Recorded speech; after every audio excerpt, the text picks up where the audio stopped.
Hello, and welcome back to my channel, Chefin'withSean. I'm Chef Sean, and today we're in my Black Book series again. We're covering a classic recipe that came from the South, where I am now, and spread to the entire world: fried chicken. It is delicious and a hometown favorite wherever you go.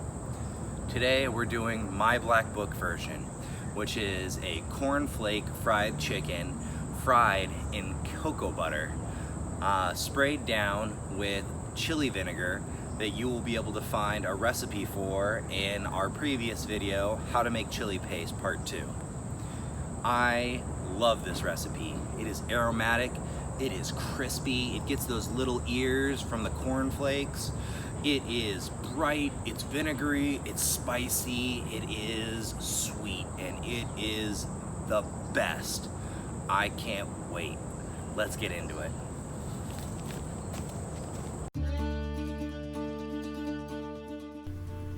Today's recipe will be using a whole chicken for its base, which I will be breaking down myself to get a more unique set of cuts. If this is something that you would be interested in seeing, please leave a comment below and I will be sure to post a video of this process at a later date. You will need to set up a spray bottle containing 8 ounces of water by volume, 4 tablespoons of kosher salt, and half a tablespoon of fresh ground turmeric. Shake vigorously to incorporate.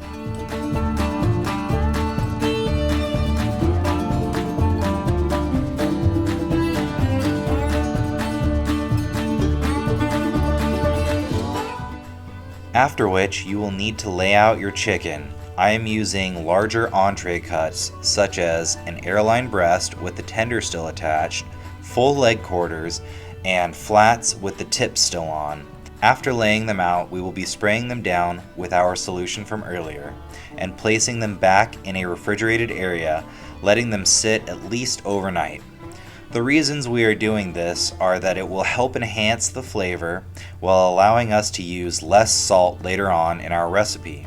It will also help the meat absorb and retain more liquid, leaving us with a juicier end product, while leaving the exterior tacky so that our initial stage of breading will stick better, in addition to giving us an added layer of protection or preservation of about 5 to 7 days should we need it. Also, remember to be careful, turmeric can stain.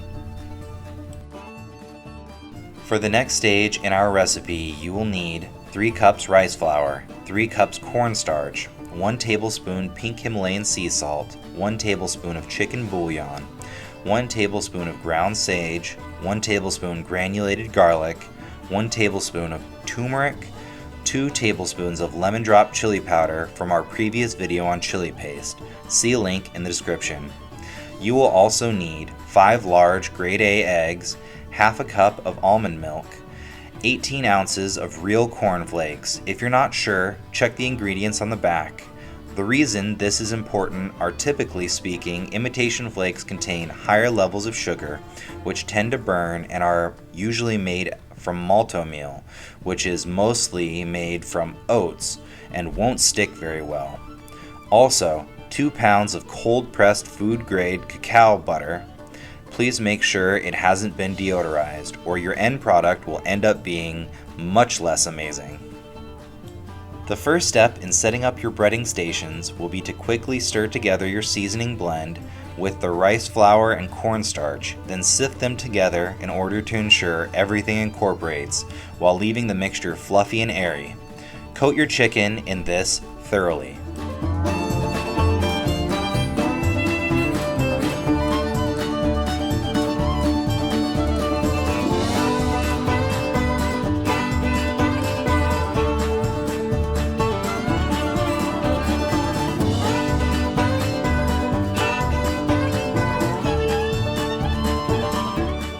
Whisk together your eggs and almond milk for the next stage in our breading process, wet, and briefly dip the chicken before adding to the last stage in our process, dry. Place in a lidded Tupperware containing fairly well hand-crushed cornflakes and shake vigorously. I find this works best if you only use 6 ounces of cornflakes at a time. Gently place into 375 to 400 degree rendered cacao butter. I am using this higher temp to keep the chicken from becoming greasy and unpleasant.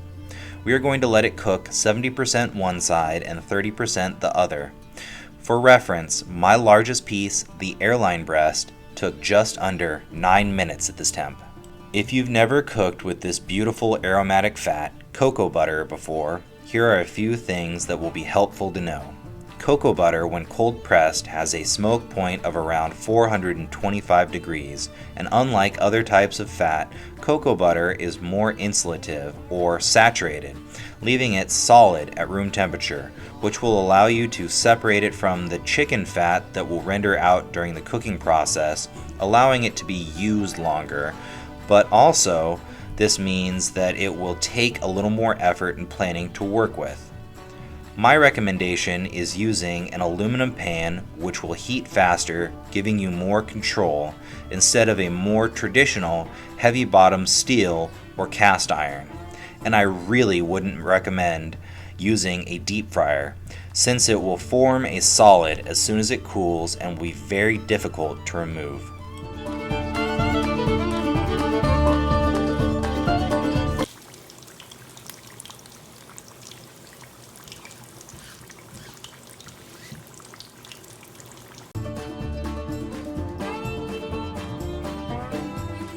At this point, it should go without saying, but don't pour this oil down your drain. It will clog your pipes almost instantly and leave you with a massive plumbing bill.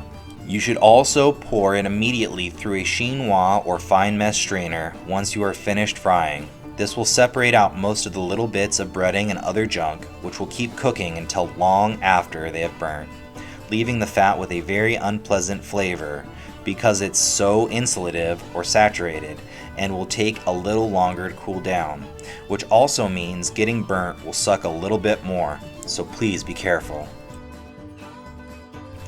Lastly, we will be whisking together half a cup of lemon drop chili vinegar from our chili paste part 2 video, see the link in the description, and 2 tablespoons of a pure cane sugar syrup product from Louisiana called Steen's, and spraying it onto our chicken right before it's served so that it doesn't get soggy.